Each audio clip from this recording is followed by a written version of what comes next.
that we're going to be talking about the challenge of Bible translation. And the plan is there's 3 parts to this. We're going to discuss math versus language. We will talk about translation philosophy. Oh, there's only 2 parts, actually. I thought there were 3. So we're going to do 2 parts here, math versus language and translation philosophy. Just to give you a little bit of an idea as to what this is all about. So I teach Greek and Hebrew. If anybody is interested in joining, you can talk to me about that. I have a master's in biblical language, but I do not know Aramaic. So in case you're wondering about that, only Hebrew and Greek. And in translating Bible passages, I've now actually finished one whole book, which is exciting. It's the book of Jonah. So, it's not big, but it is a book of the Bible. It was fascinating to me to see some of the things that just came out of that. Things that you maybe wouldn't notice or possibilities that you wouldn't recognize are there in the text. And so I felt like in learning these things, it would be really helpful and people would appreciate it if I could kind of share some of those things in a talk. So that's the idea behind this. This is very much what I have learned in translating the Bible and in getting the opportunity to learn these languages. So it's sort of like a crash course Hebrew and Greek. It's kind of the idea. On Tuesday night for the evening program, we'll do installment 2 of this, and then late Tuesday night we'll do installment 3. So that'll be it though. You only get 3. We're not gonna do more than that. But that's the plan. And I thought that it would be helpful to do it to start this week, just because it's kind of foundational. Now, here's the other reason. Do you ever find yourself getting protective about Bible versions? Let me tell you what I mean by that. I remember sitting in a class before, and somebody said, it's okay to read versions other than the King James. Oh man, I got mad. And I was like, how could anybody think that? That's so ridiculous. And anyway, I've since changed. But I remember feeling that way. You sometimes get protective. And so I moved from the King James to doing my readings in the ESV. And then if anybody ever said anything about the ESV, that the ESV wasn't very good, I would say, oh, that's so ridiculous. And we sometimes get attached to versions. And we think, oh, this one's so much better than another one. And so what I hope we can take from this is not version supremacy, but instead we can say, the versions all have different things about them that are useful, and the key is knowing what those things are. So knowing what each version does well, and knowing what each version does not do well. So that's the idea. The other piece is knowing what was the version actually written for in the first place. So that's what we're going to be looking at in this and the couple of evening programs that we do together. So we'll talk about math versus language in this one, and then translation philosophy. Here's the main message that I want you to take from this. I will read that for you because I know it's hard to read. It says this. It's 3 words. Translation is complicated. And that is the major big thing, okay? You feel good about that? 3 words? Okay, then you can all leave. No, just kidding. Don't. But that's what you want to remember, okay? Take from this, translation's complicated. Okay. And the reason I think that's important is for years and years, maybe you've thought like this before too, but for years and years, I remember saying things like this. Oh, the translators didn't know what they were doing. Or, what were the translators thinking? Or, this really should be translated as, instead of recognizing, oh wait, translation is actually, not easy. And I can't come along with my Strongs and say, oh, those people, who have a doctorate in translation, they had no clue. I know way more. So, that doesn't make a lot of sense. But that's what I did all the time. So I hope that this can kind of help us to understand a little bit of what goes on with translation and how it's complicated. I also always like to ask questions. So here's something to think about, which you probably thought about already.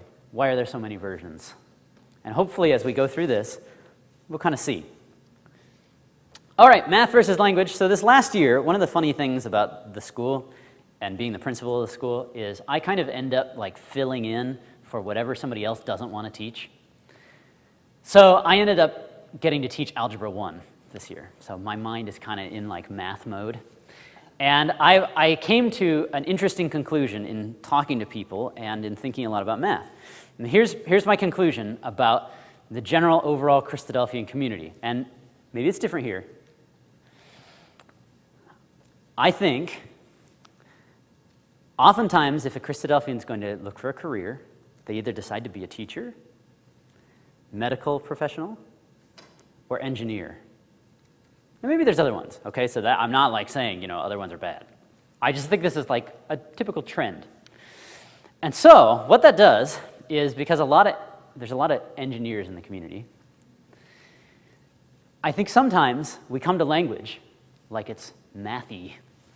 We want to read it in an engineer-y kind of way. For instance, here's how math works, right? So here's a little bit of my Algebra 1 coming out. Math is straightforward and logical, right? So if I give you this math problem, x plus 12 times 3x equals 481, some of you have probably already figured it out. What's x? Anybody? It's okay. You know what? So x is going to be 13. Now, it probably could be other things, and some of you maybe have figured out some kind of crazy way to make it equal some kind of other number. That's not my point. Okay, remember, I only taught Algebra 1. I can go higher than that. Okay, so just to, make you feel good, here's this one, right? 9 times 9 equals 81. All right, very good. So in math, typically the way that this works is you'll have one answer, right? And I think with this very engineeriness within our community, we sometimes come to the Bible like it's math. So we'll look at a particular word and we'll say, oh, that word always means soul. So that word always means soul, and it's going to mean soul no matter what, because language is like math, so nefesh equals soul, right? And so you see the word nefesh means soul. Or, we might go the other way around and say, nefesh means breath or something like that. And that's okay sometimes, but that's not really how language works. Let me give you a modern example of how this works. English is very different. So what if somebody asked you about your favorite food, right? We have wonderful food, which is like unlimited here. Isn't that pretty? I find that very exciting. So if somebody said to you, what's your favorite food? There's a lot of different ways you could answer that without changing the food, okay? So you got to keep the same food. Just think about it in your mind. What are different ways that you could tell somebody your favorite food? You could say maybe something like this, right? I like hash browns. You could say hash browns are just the best. Okay. Or you could say, I love hash browns because they're so crispy. Or, once when I was in New England, I had the most amazing hash browns. I don't actually know if New England is good at making hash browns, but that's just like, what came out of my head. Maybe you guys have really good hash browns. So there's a lot of different ways you can say the same thing, right, in a language. But each of these, while expressing the same idea, has a different nuance to it, right? This is not like math. There's layers, and that's one of the fascinating things about language. It's kind of like an art. So, here we go. Ready? Now we're going to exercise your Spanish. Okay. You have tengo hambre. How would you translate that? I'm hungry. Yes, I'm hungry. Good. Me gusta el pollo. I like chicken. Yes. ¿Cómo se llama? Did you just say I like chicken? What? Where's the llama? Okay. So this would be, what is your name? ¿Cómo se llama? Okay, now, those were not literal translations. I could see some of you, I think, were thinking literally here. So let's go ahead and translate these literally, right? So we had, I'm hungry, I like chicken, what's your name? Now, let's do a literal mathy translation, okay? So, pretend your very best to be an engineer here. Tango hombre, I have hunger. Okay. Now, would you ever translate it that way? Probably not, because that's kind of weird, right? Like, you wouldn't walk around saying that to people. I have hunger, right? That sounds kind of strange. Okay, how about me gusta el pollo? This is my favorite. This is the chicken likes me. I mean, if you want to be really literal, it's probably more along the lines of like the chicken agrees with me kind of thing. But, that just really doesn't work, right? The chicken likes me, because that's definitely not what you're saying. And como se llama would be, how do you call yourself?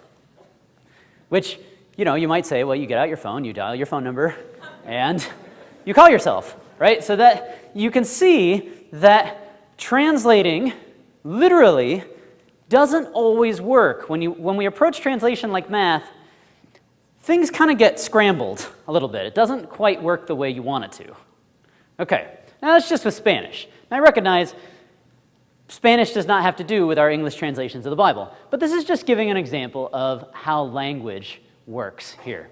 So now let's take this to the Bible, all right? So this is Genesis 1:1 in the King James. I think people probably feel fairly familiar with it. If not, you can see it up there. You can take a little bit of time to study it. Genesis 1:1 in the King James Version. And I'm going to put it up in a few different translations, and I want you to see if you can find what's different. Okay? And keep in mind, this is just the first verse of the Bible. All right, here we go. Here's the New King James. Here's the NIV. Here's the ESV. Here's the New American Standard. They all say, more or less, in the beginning, God created the heavens and the earth. Oh, hey, we have it on there too now. Whoa. You can, go back and forth. Okay, so what do you notice? What's different? Just shout it out if you notice anything. Yes, heaven versus heavens. So King James is singular, right? And the newer translations are plural, okay? Now, there's one other thing. Anybody else notice this one? This is tough, yeah? There's a comma. Ooh, yeah, right? Comma in the ESV. Okay, you got to have really good eyesight to see that one. Okay, so the ESV says, in the beginning, comma. None of the other ones say that. Now, that's interesting because Greek and Hebrew don't actually have punctuation, right? Sometimes we talk about that in our community, and it's true, there's no punctuation. In fact, there's also no such thing as capital and lowercase either. So that's another interesting little point. At one point, scholars actually believe that all the words ran together. Yeah, so that's interesting. So that would be very hard to read. Thankfully, our texts aren't that way.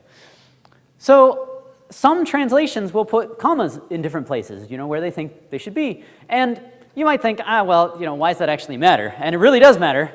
I love grammar so much because grammar saves lives.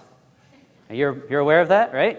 Let's eat, Grandma, versus let's eat, Grandma, right? Let's eat, comma, Grandma, come on, let's all eat together, versus let's go eat, Grandma. That's issues, right? That's not good. So you got to have the comma there.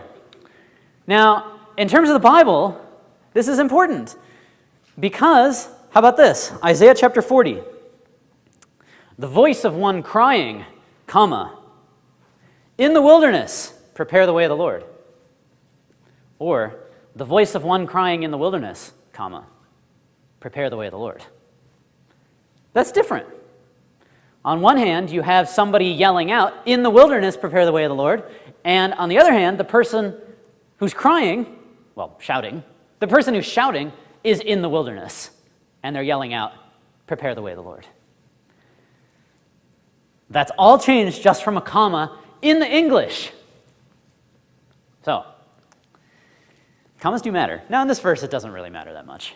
But I think it's just interesting to see. This is just 5 translations for the first verse of the Bible. Now, let's talk a little bit about what's going on with this word heaven and heavens. All right. Peter, where are you? What's the word heavens? in Hebrew?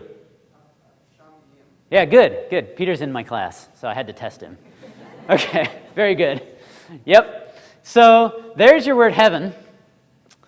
It's Shemaim, as Peter said. This is your Strong's number, H8064. And if you were going to translate it dynamically, or a thought-for-thought idea, you would translate it probably as heaven. If you were going to translate it literally, you would translate it probably as heavens.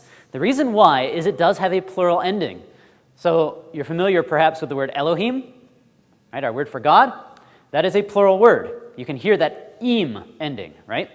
Im is like adding an s to the end of a masculine word in Hebrew. So shamayim, that makes it plural. So shamayim, the im, makes it a plural, heavens. But get this, ready? Okay, if you wanted to be super literal, here's how you would translate it. Two heavens. Now, the reason for that is in Hebrew, and you don't have this in English, in Hebrew, there's a specific form where you can say two of something. So, for instance, if I wanted to say, so in Hebrew the word hand, the word for hand is yad. So if I wanted to say two hands, I'd say yadayim. So yad, and then I'm going to add this ayim sound on the end. Yad-ayim. So that means two hands. Well, this is shamayim. You hear that ayim sound at the end? So this literally translates to two heavens. Now, anybody want to guess why there are no translations that say, in the beginning, God created the two heavens and the earth? It's because it doesn't make any sense. The Bible doesn't ever talk about there being two heavens, right? So translators were like, yeah, that doesn't make sense. So we're not going to say two heavens. We're just going to say heavens. So that's just an interesting thing that happens. Now, here's the other piece. Here's the other reason that translators could do that. The reason that translators could say, we're not going to translate it as two heavens, is because every time the word heaven comes up in the Old Testament, it's the word shamayim. There is no way in Hebrew to say one heaven.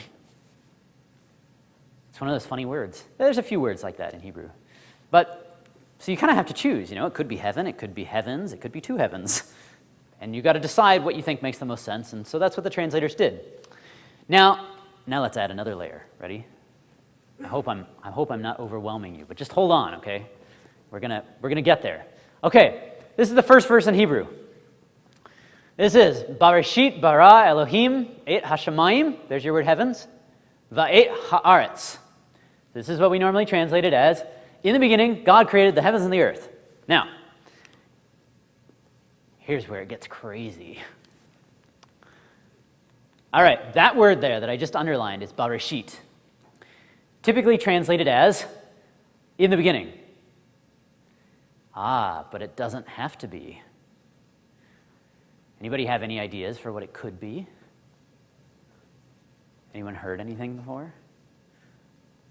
Literally, if you wanted to be highly literal with this, you would actually translate it as in a beginning. The word the is not there in Hebrew. That's kind of intriguing. And just let that kind of like percolate a little bit. As far as the theological implications. I'm not going to go into them because that's not what this class is about. It's about translation. But in a beginning, interesting, right? In a beginning, God created the heavens and the earth. So that is literally what the Hebrew says. Now, here's where it gets even more interesting. If you read the Septuagint, so first translation ever of the Bible, right? This is the Greek translation of the Hebrew. If you read the Septuagint, here's what it says. It says in Greek, en arche. Ready for an English translation of that? It goes like this. In a beginning. So the first translation of the first word of the Old Testament translated it as in a beginning. Interesting. Now, John 1:1 is an allusion, a quotation of Genesis 1, right? And it starts, en arche, in a beginning, which is also very interesting theologically for John 1:1. But we won't go there. Here's another way you could translate it. When God began. Because, okay, I'm going to geek out a little bit on grammar because I think grammar is so fun. If anybody wants to have a grammar party later, let me know, it'll be good. We can talk about commas and like semicolons and everything. It'll be great. This right here, that little letter, the first letter, that's a B, it's a bet. And it creates what's called a dependent clause. Anybody remember dependent clauses when you were in elementary school? Yeah, I see nods, good. Yeah, so dependent clauses are fun because they don't make any sense without anything else. So it would be like this. If somebody walked up to you and said, when I go to the store, and you're like, yeah? Do you have anything else to say? Right? And they're like, no. And they walk away. Like, that bothers you, doesn't it? Like, you can't handle it. Or, if somebody walked up and said, I was thinking, and then they walked away. Right? Like, it just doesn't work. See, this is why grammar matters so much. So, dependent clauses, you can't just, like, leave them on their own. Right? You gotta have other stuff to make them make sense. You gotta add an independent clause. So, this is actually a dependent clause. So, because of that, a lot of translators have tried to translate it that way. So they've gone with when God began. So when God began to create. So the Anchor Bible, if you've ever heard of that, it translates it that way. Another version is in the beginning of God's creating of the heavens and the earth. That's the Word Biblical Commentary translates it that way. So grammatically, all of these are legitimate. That's where this is crazy, okay? If somebody came to you and they're like, oh, you know what, I was looking at Genesis 1:1 and I translated it as when God began to create the heavens and the earth, you'd have to be like, oh yeah, that's an okay translation of the Hebrew. You couldn't say, no, that's bad, because you'd be wrong. Like, this is, all of these work. So the big question becomes, how do you decide? Right, when you're translating, how do you figure out which one works? Because these all mean different things, especially the in a beginning, right? How do you decide which to do? Well, let's talk about this. Here's some possibilities. Number one, context is the big deal, and that, I think, is the good news, okay? We can all figure out context, right? So to figure out what does a verse mean, you don't need to look at the Greek and Hebrew. That's the good news about this. You don't need to look at the Greek and Hebrew. What you need to do is look at the context. And that's what we do. We like specialize in that as Christadelphians. So that's good. Context is a major determinant. And in Genesis 1 verse 2, check this out. This says, V'ha'aretz haitah. Now, that doesn't mean anything yet, but it will. So let's talk about this. You see this little line right here? That first letter there? It's a little teeny line. Oh man, it's hard to like do this from so far away. Oh well. You can see that little line. It's called, if you're learning modern Hebrew, it's called a vav. If you're learning Hebrew at like a seminary, it's called a wow, which I kind of think sounds cooler, a wow versus a vav. But anyway, those are some of the pronunciation differences. So you might sometimes see it called a vav. You might sometimes see it called a wow. This, though, it's your word and, by the way. It's the word that's typically translated as and. So now that I've actually taught you that, you know approximately 50% of the Old Testament in Hebrew.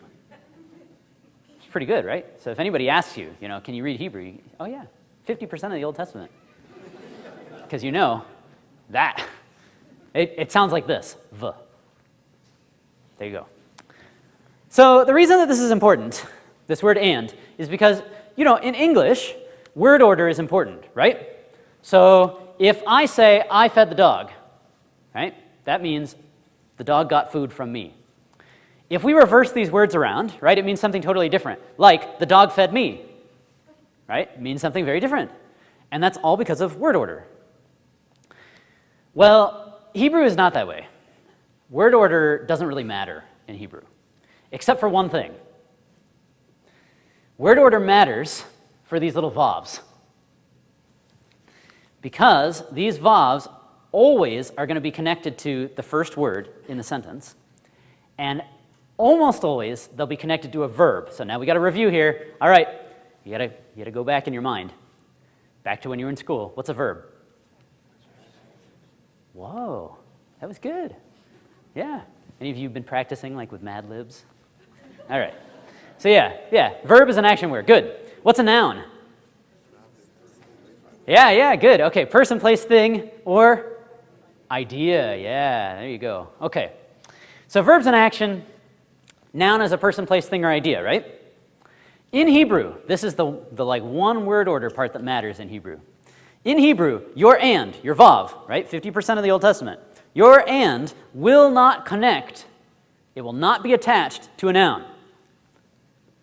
Okay, person, place, thing, right? Doesn't attach to those. It's going to attach to verbs, always, all the time. Unless the text is trying to show you that something has happened. So, this is how it works. You're supposed to be reading along, and you're reading Genesis 1:1, Bareshit, bara, Elohim, et hashemayim, va'et ha'aretz, and you get to this, va ha'aretz, and you go, ah! Because your vav, or your wow, is attached to a noun. And you're just like, what? What is going on here? It's not supposed to do that. Why is it doing that? Okay? So it's kind of like, if you were like reading a novel, and all of a sudden you saw an upside-down exclamation point, right? We don't do that in English. So you see your upside-down exclamation point, and you're like, what? Why is that in my book? Well, that's what you're supposed to do when you get to Genesis 1:2, and you see this vav attached to a noun. What? Why is that in this verse? And here's what it's called, by the way, if you want to look this up. It's called a disjunctive wow, or a disjunctive vav. Okay. It sounds like, a kid who's not being obedient or something. Yeah, you're a disjunctive wow. Anyway, okay, so that's not what it is, though. It's this little vav up there in the front, and it's supposed to tell you, whoa, something's happening here. What it means is, a disjunction, that's like a disconnect, right? It means that there's some kind of disconnect here from what came before. Think about that. So what you get when you get to Genesis 1 verse 2, and the earth was without form and void, the Hebrew is telling you, oh, by the way, there's a little disconnect between verse 1 and verse 2. In the beginning, God created the heavens and the earth. Pause. And the earth was without form and void. Interesting, right? Interesting just as far as the Hebrew grammar goes. It's not a typical construction. The other thing is, you also get this word here. You've probably heard of him before. Tohu vavohu. Pretty good. I just love how Hebrew sounds. Like, it rhymes and everything. It's like all of it. Anyway, it's great. So tohu vavohu. Well, this means without form and void. It's used one other place, Jeremiah 4:23, and that's about God making Israel without form and void. God doing it, interestingly. So based on Genesis 1 verse 2, right, context, I would then come along and say, you know what? I think I would probably translate this as, in a beginning, God created the heavens and the earth, pause. The earth was without form and void, and the darkness was on the face of the deep. So that's how I would translate it. Now, are the other translations legitimate? Yes. They are all grammatically fine. Do I think mine makes more sense contextually? Yes. But I can't come along and be like, oh, you other people with your in the beginning, that translation's wrong. Because it's not. So that's an important thing to recognize. So instead of saying things I think like the translators were wrong, or I don't know what the translators were thinking, which I think is a funny thing to say, or this word really means, I think better is probably something along the lines of another possible translation is, or this could also read, and then tell why you think the context supports that translation. Because that, I think, is our big strength as a community, is looking at context and translating based on context. Okay, so here's the next piece of this, right? You ready to move on here? Check this out. As a translator, look at what happens. As I said, all of these are okay, right? These are all good grammatically. Now, as a translator, can you use all of these? No. Like, what would you do? Can you imagine saying, reading a translation that says, oh, by the way, Genesis 1:1, this could read this way, or this way, or this way, or this way. Nobody would buy that Bible, right? They'd be like, oh, this Bible's way too big. So you could look at different ones, or you could try and, the Net Bible, if you've seen the Net Bible, they tried to have huge footnotes, in each verse to try and explain, it could be like this, it could be like this, here's why we translated it this way. You could do that, but that's not typically what happens. So what usually happens is translators or a translating committee will sit down together and they'll say, well, here's the 12 different ways that this verse could be translated. What do you think is the best one? And they'll agree on what they think is the best.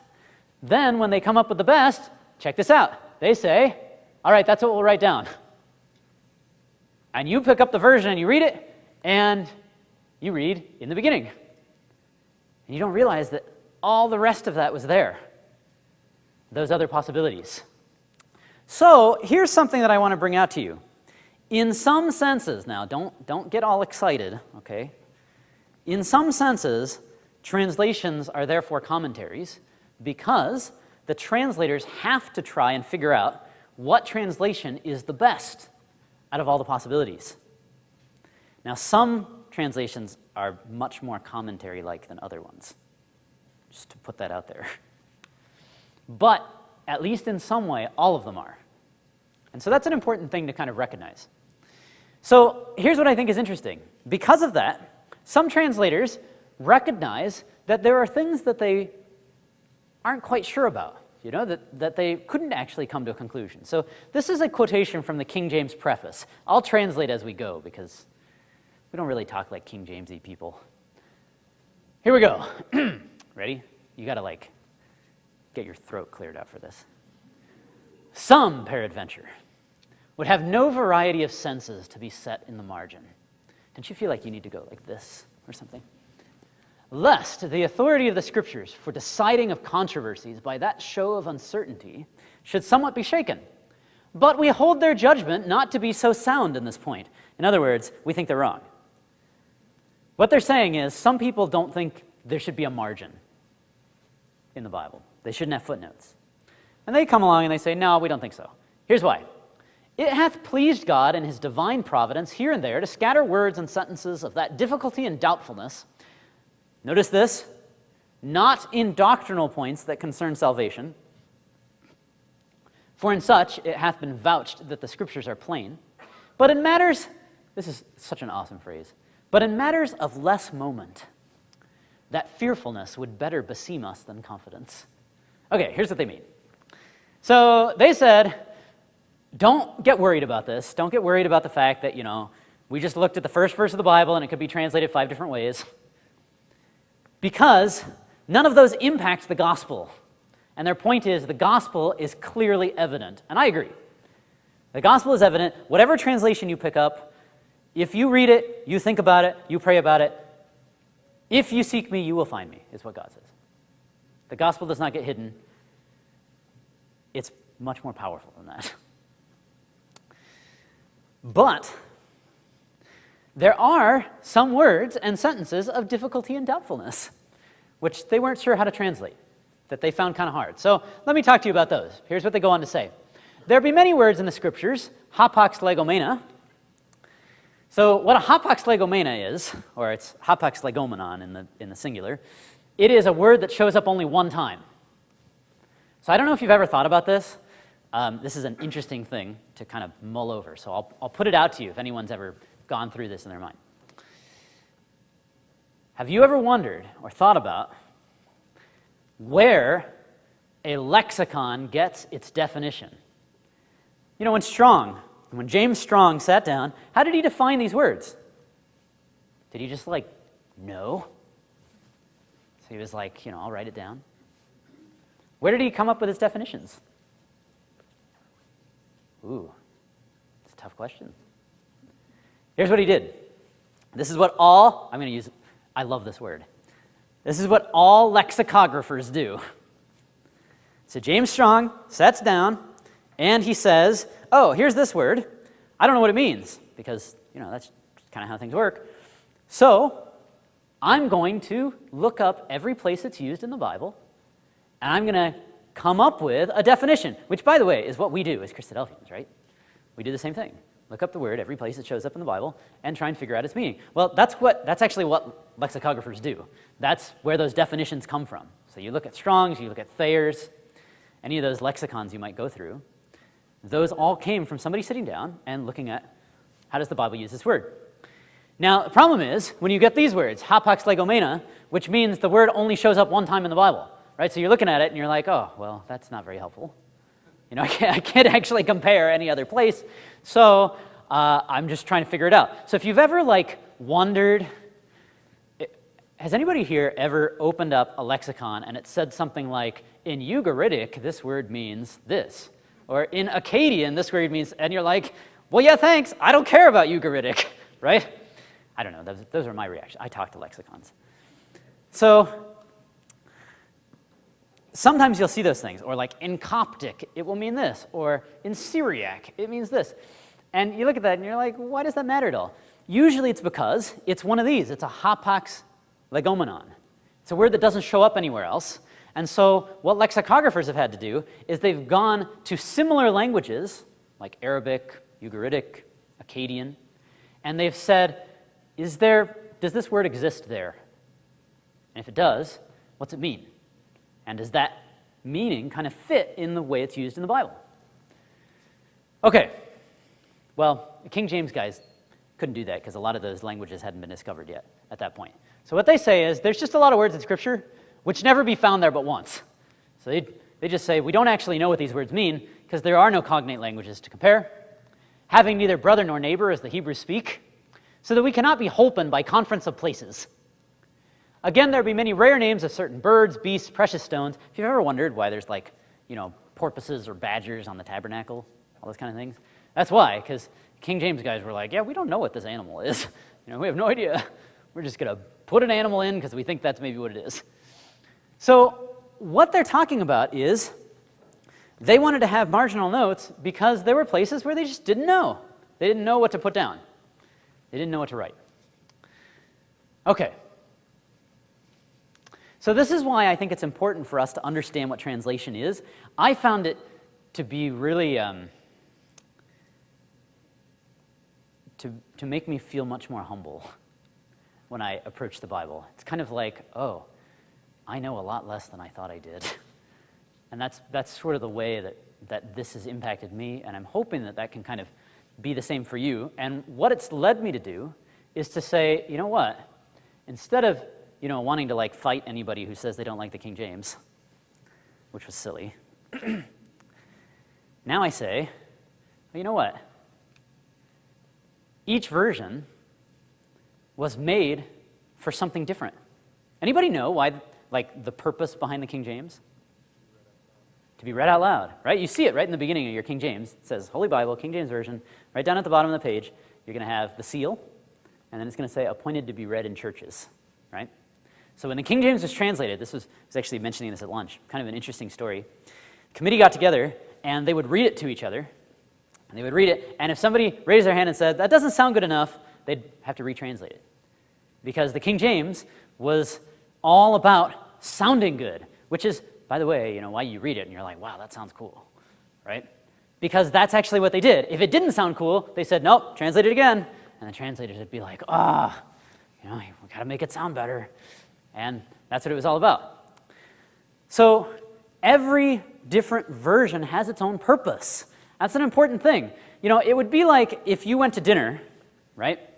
And you sat down to dinner and you had a whole spread of utensils, right? You had your fork, your knife, your salad fork, all of that, right? And your food is brought out, your steak, you start eating it with a spoon, right? And your host is like, what are you doing? Nobody eats steak with spoons. And you're like, oh, no, don't worry. It's good enough for people 400 years ago, it's good enough for me, right? This is what I use when I eat. That's what we do sometimes. Everything has a purpose. It doesn't make sense to use a spoon on a steak, right? It doesn't make sense to use a fork in a soup. But, if somebody came to you and they're like, what are you doing? You'd be like, what, you want to fight? I'm going to use that fork in my soup. Don't tell me not to. You're not a Christadelphian, or whatever. Sometimes we do that. And we'll say, this is the translation that you have to read. So I think it's an important thing to recognize. We need to understand what different translations are good at and use them for that. We need to understand what was their purpose. So, otherwise, we might just read one translation and miss a bunch of stuff. So, let me give you an example of this. And I see that we got like 14 minutes left. Okay, take a look at this. There is a word in this verse which does not exist in the Hebrew. Peter, you can't answer this. There is a word in this verse that does not exist in the Hebrew. I'll give you a chance. You only get one chance to guess what it is. Oh, yeah. Oh, man, you're close. Yes, I'll give you another chance. Yes, it's the word tree. Tree is not there. So it says here, Saul tarried in the uttermost part of Gibeah under a pomegranate tree, which is in Migron, and the people that were with him were about 600 men. Now, if you were just reading this translation, you might be able to figure out, sometimes the King James will italicize words that aren't there. Sometimes it doesn't. You might be able to figure out, something funny is going on with this verse, if you were just reading the King James. However, if you read a few different translations, you would definitely notice that something funny is going on with this verse. Here's why. In the ESV, it says, Saul was staying in the outskirts of Gibeah in the pomegranate cave. Now, I don't know about you, but in California, a tree and a cave are very different. So, you look at this and you're kind of like, well, that's interesting. What's going on here? Now, the New American Standard says Saul was staying under the outskirts of Gibeah under the pomegranate tree, so you get tree again. Now, if you read Young's literal, here's what you get with this. Saul is abiding at the extremity of Gibeah under the pomegranate, which is in Migron. Now, that just sounds like there's some huge pomegranate floating in the sky, right? And Saul is just like sitting there. So when you read multiple translations, you clearly say, okay, you know what? Something is not right. Like, I'm missing something in this. Which you can see is significantly easier than if you were just reading one. If you were just reading ESV, you'd be like, oh, that's the pomegranate cave, and you just move on. How many times has that happened? But when you read multiple translations, you look at it and you say, oh, okay, wait a minute. Something's going on here. Something doesn't quite make sense. So what is it? Is there a floating pomegranate in the sky? Is there a cave? Is there a tree? Is it all three? What's actually happening? Well, if you look up the word pomegranate tree in the Hebrew, it's harimon, which literally just means the pomegranate. And interestingly, you might find this connection. Judges 20, verse 47 says, 600 men turned and fled to the wilderness under the rock Rimmon, which is the word pomegranate, and abode in the rock Rimmon 4 months. Do you notice any other connection between those two verses? 600 men. Now, here's something else I'll tell you. It doesn't say it in Judges 20, verse 47, but do you want to guess what city they were in? They were in Gibeah, which is where Saul was. So this is all the same idea. In fact, what you find out is this is actually Saul's ancestors in Judges 20, verse 47. It's that crazy story. Do you remember it? The Levite who cuts up his concubine and all of this and sends her to different parts, and then there's a civil war, and Benjamin gets destroyed as a tribe. Real weird part of Judges, right? Well, what's going on here is the men of Benjamin are running away, and they go and they hide in this cave called Rimmon, or called the pomegranate. And so what Saul does is Saul actually goes back there to that same spot where his ancestors had been. So that's an interesting point of Saul being like his ancestors, that if you were just sitting there reading it, you'd be like, oh yeah, Saul sat under a pomegranate tree, that's nice, and you just keep going. But if you look at multiple translations, suddenly you're like, wait a minute, there's more here. And by the way, I'll give you a little teaser. There's actually a ton of connections to Judges 20. And if you read it in the Hebrew, Saul's name is in the Hebrew 4 times. This is the word asked. So you're reading it and it's like, Saul, Saul, over and over. Judges 20 is really his story. It's where he came from. And you get that from reading multiple translations. Saul had become like his ancestors. Okay. So making a decision as a translator obscures other possibilities, so that's why we want to use multiple translations, because the translators will actually be able to show you, well, we went with this possibility. We went with this possibility. And there's numerous books that translation committees publish actually explaining why they make the choices that they make, which is kind of cool, kind of interesting to read.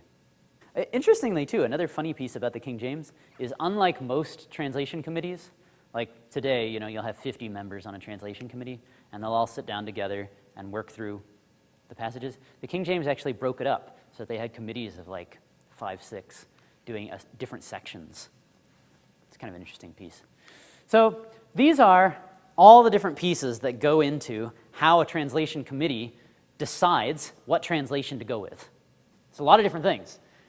Usually context, but their translation philosophy, their own personal contexts, that's what we'll talk about on Tuesday, their own beliefs, their knowledge of biblical languages, textual criticism, making the best choice with the available resources, and just sometimes the committee itself.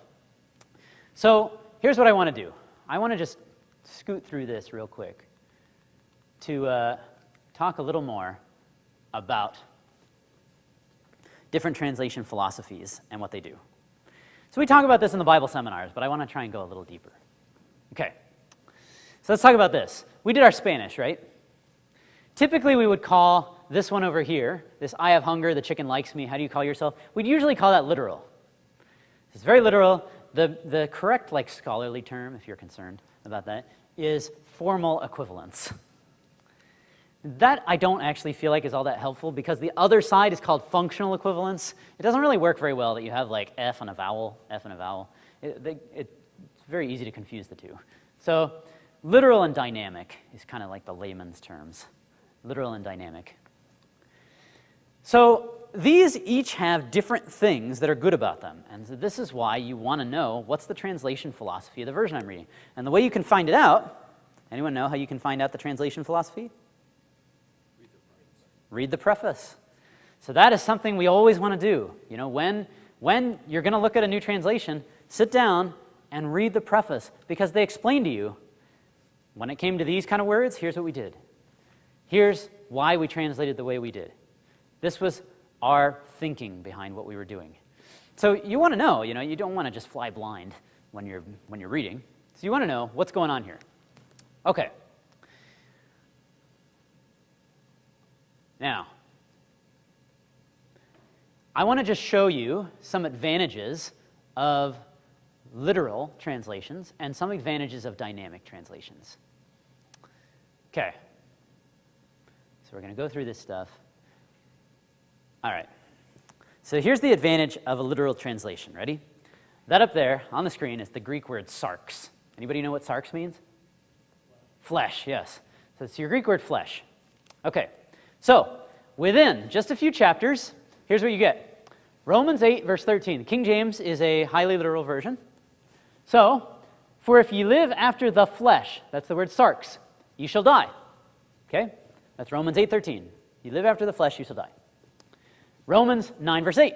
Here's sarx again. That is, they which are the children of the flesh. These are not the children of God.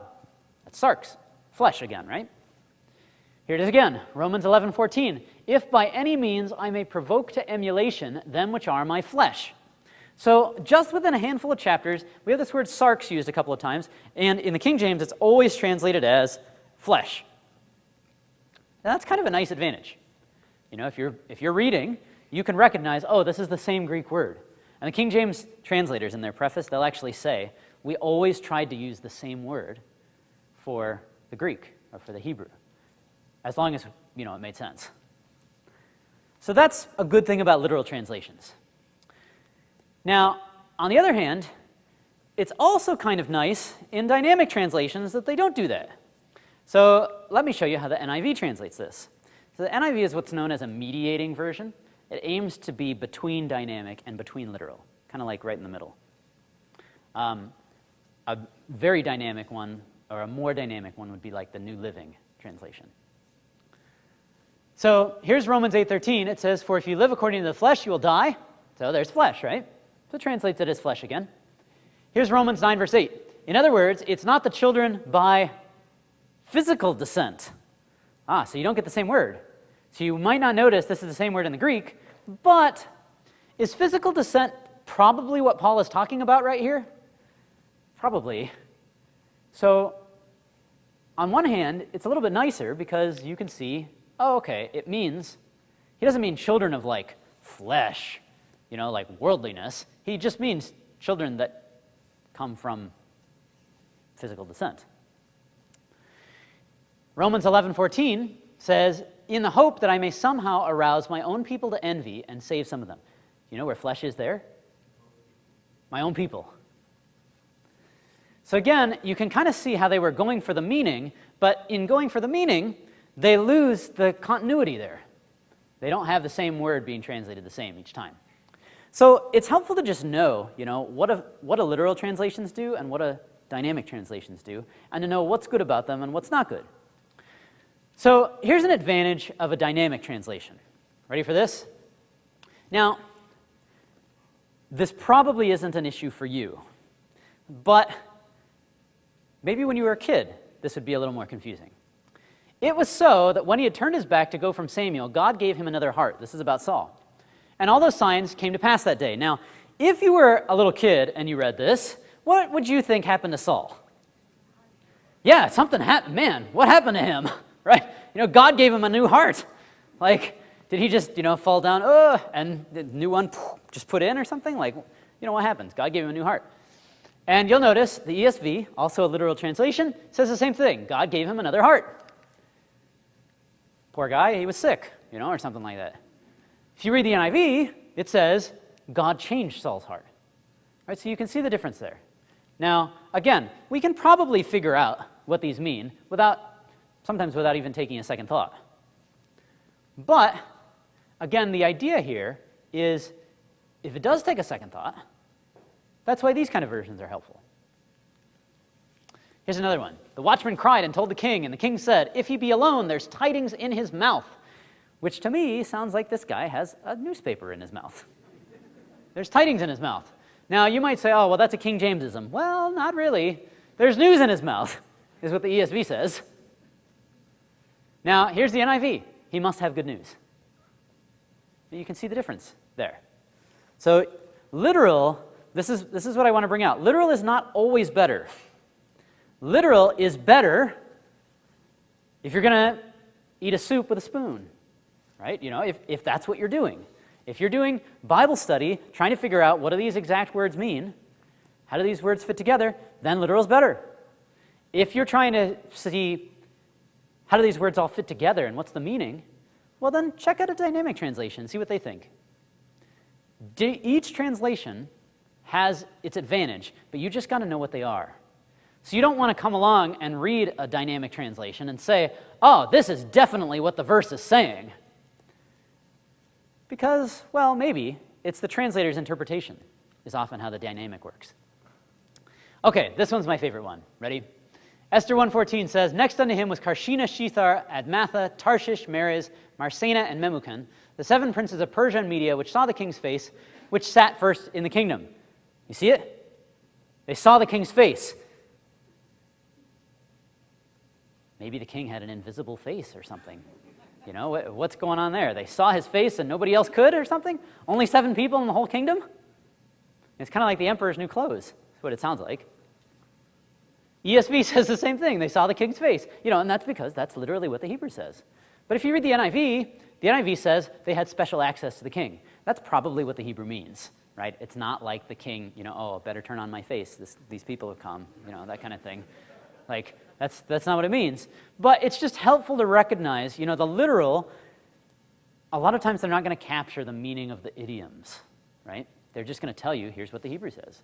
And you got to try and figure it out. All right, so we're at our time here, so I should wrap this up. My big point in all of this is I think it's very healthy for us to expose ourselves to multiple versions. I think it's fine to have one that we like. That's totally fine.